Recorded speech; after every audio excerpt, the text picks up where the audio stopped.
ফ্যাসিবাদের মাথা বিতাড়িত হয়েছে, ফ্যাসিবাদ এখনো বিতাড়িত হয় নাই। তাই আমাদের আন্দোলন সংগ্রাম এখনো অব্যাহত আছে। আমরা যাতে একে অপরের প্রতিপক্ষ হয়ে না যাই।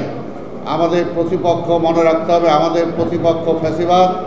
আমাদের প্রতিপক্ষ ফ্যাসিবাদের যে গুরু সেটা হলো ভারতীয় আধিপত্যবাদ।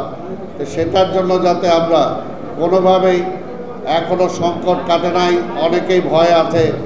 এখনো অনেকে বলে নির্বাচন হবে, তো নির্বাচন কি হবে, এই প্রশ্নটা কেন করে। এবং সেটা কিন্তু আমরা যারা ফ্যাসিবাদকে বিদায় করেছি, আমাদের বিভিন্ন কথাবার্তা, আমাদের বিভিন্ন রকম স্টেটমেন্টের কারণেই কিন্তু আজকে সেই কথাটা জনগণের মধ্যে বলার সুযোগ পাচ্ছে। তাই বিশ্বাস করি সাংবাদিকরা ছাত্ররা অলওয়েজ একটা প্রেশার গ্রুপ হিসাবে কাজ করে সমাজে।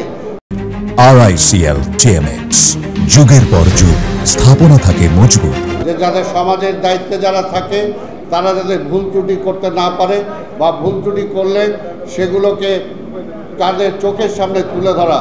তা আমি বলবো এই সাংবাদিকরা ঐক্যবদ্ধভাবে যাতে আমাদের জাতীয়তাবাদী শক্তির মধ্যে বিভক্তি নিয়ে আসে, তার একটা প্রেশার গ্রুপ হিসাবে আপনারা কাজ করবেন। তা না হলে কিন্তু দেশের ভবিষ্যৎ খুব একটা সুন্দর বলতে পারবে।